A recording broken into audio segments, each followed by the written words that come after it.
महातेजस्वी दृढ़ संकल्प वाले अर्जुन ने उस प्रदेश में तपस्या में संलग्न होने के लिए स्थान चयन किया और कुशा की लंगोटी लगाई। कुशा बहुत दुखद होता है, छू जाए तो त्वचा को चीर दे। लंगोटी लगाई और एक दंड समीप में रख लिया और अपने गांडीव धनुष और तूणीर को वृक्ष की डाल पे से टांग दिया और हाथ जोड़कर भगवान शंकर की स्तुति करके निरंतर भजन में लग गए। 1 मास तक 3 दिन 3 रात कुछ नहीं खाना, उसके बाद सूखा पत्ता लेकर के पाना। दूसरा मास 6 रात के बाद कोई फल ले लेना।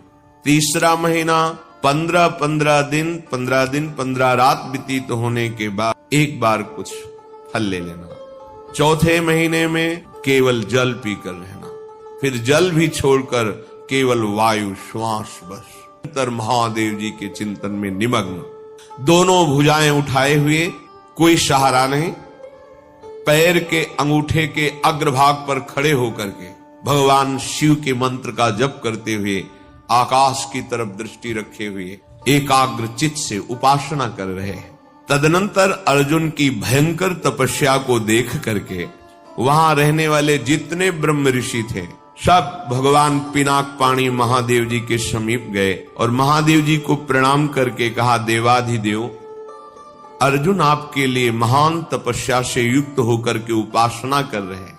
हिमालय के पृष्ठभाग में स्थित होकर ऐसी उग्र तपस्या कर रहे हैं कि यदि आपने उनको सांत्वना न दी जो वो चाहते हैं तो दिशाओं में आग पैदा हो जाएगी उनके तप से। हे देव देवेश्वर, हम लोग कुछ समझ नहीं पा रहे कि उनको कैसे शांत करें।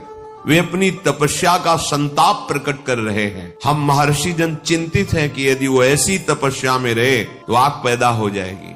जैसे ध्रुव जी ने अपनी प्राणवायु बंद कर ली तो त्रिभुवन की प्राणवायु बंद हो गई, तत्काल भगवान को आना पड़ा। पवित्र चित्त वाले इन महर्षियों की जो सदा सबको सुख देने में तत्पर रहते हैं, उनकी बात सुनकर भगवान देवाधिदेव महादेव ने कहा, महर्षियों, मुझे पता है, तुम विषाद मत करो। अर्जुन की तपस्या किसी को कष्ट देने के लिए नहीं है। अर्जुन के मन में जो संकल्प है वो मैं जान रहा हूं।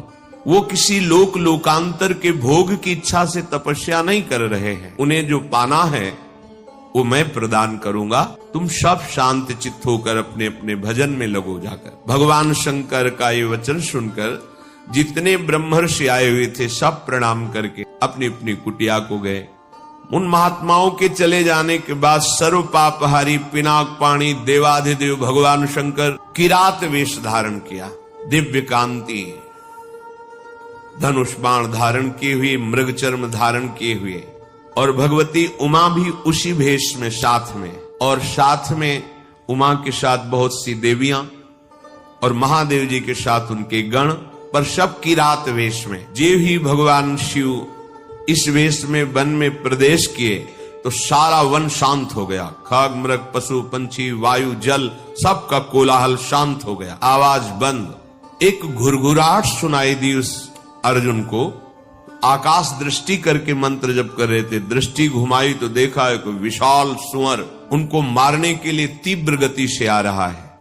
तत्काल अर्जुन ने अपने गांडीव धनुष को उठाया और प्रत्यंचा चढ़ाकर टंकार की, जिसकी ध्वनि उस शांत वन में गूंज गई।